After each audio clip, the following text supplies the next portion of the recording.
Hi everyone. Wow, it's been a while since I've made a video, so I thought maybe an update is due today. It's very bright over there and I didn't bring my sunglasses, so I'm squinting a bit. So yeah, we've been really busy lately because we have a 3-month-old daughter, Emily. She's lovely, so we've been busy with her, so I haven't been as focused on doing videos for my channel. Today I'm in Shevchenko Park. Shevchenko Park you may be familiar with because a few weeks ago it was the target of attacks. So over here in the street there was a big hole from a missile attack. They filled it in now, and over there is where the missile hit the children's play park. Clearly not a military target, but they've restored that as well. So this park, Shevchenko, is obviously named after Shevchenko, and Shevchenko is basically the Shakespeare of Ukraine.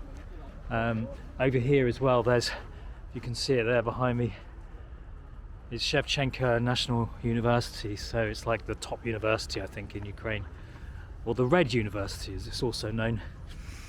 So yeah, an update. What's been going on? Well, when we came back here in the summer, you know, things were pretty good. It was pretty normal in Kyiv. People were going about their business. Recently, not so great. Obviously, lots of attacks on infrastructure, water, power. So about 12 hours of the day now we're without power. There's a schedule, so it's off for a few hours, 4 or 5 hours, then it's on. 4 or 5 hours, then it's off again, 4 or 5 hours. So, you know, they have this schedule, and then basically sometimes it's okay, they stick to the schedule. Sometimes there's too much of a load on the system, so they have emergency power cuts. 2 weeks ago when they had some other big strikes, and we were without power for like almost 2 days, apart from maybe the odd hour here and there. I think we had 2 hours. You know, it came one day, it came on for like an hour and just went off again. So yeah, a bit of a challenge.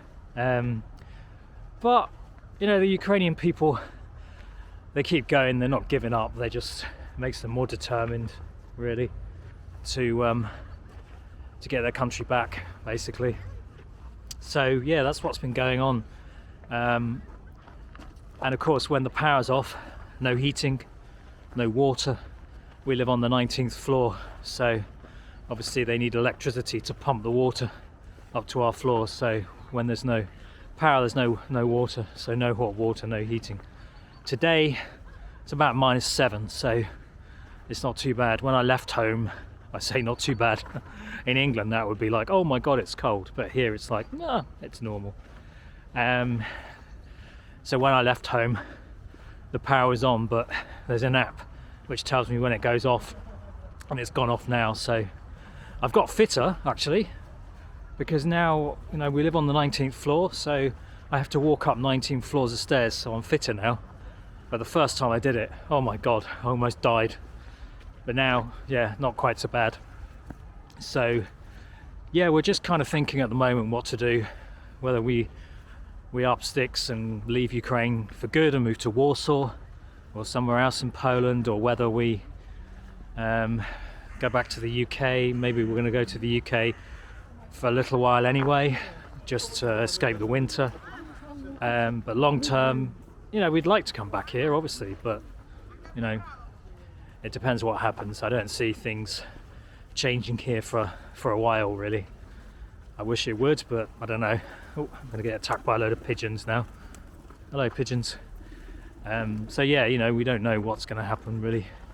Ideally, things will change, things will get better, but we really don't know. So yeah, that's what's been going on, really. So it's a challenge, but Ukrainians are steadfast. Ukrainians are preparing for the winter. You know, they're used to cold winters anyway, but obviously this is going to be the coldest winter here for, you know, for 30, 40 years, just because of the lack of heating in most homes. So it's going to be a challenge for people.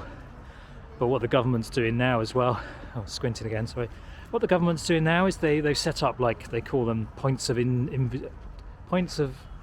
invincibility, I think they call it. I think that's a word.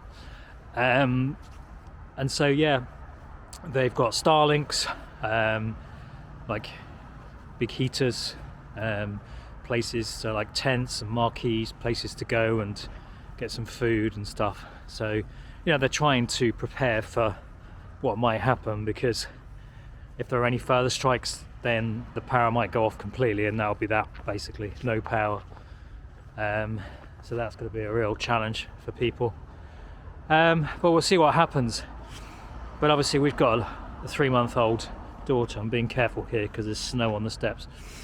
We have a 3-month-old daughter, so we've got to think about her, you know, and we don't want her to get too cold. But when it's cold, we just spend most of the time sitting in bed like a couple of old pensioners. The other day we were just sat there, our daughter between us, thinking, oh God, we're really old all of a sudden. But of course it's for another reason. So yeah, that's what's going on. Sorry for the lack of updates. Other things have taken over my life recently, for a good, like, in a good way. Yeah, being a father is cool. I like it, and I never thought I would say that in a million years, but I'm saying it now. So, all right. So that's the update. Thank you. Goodbye.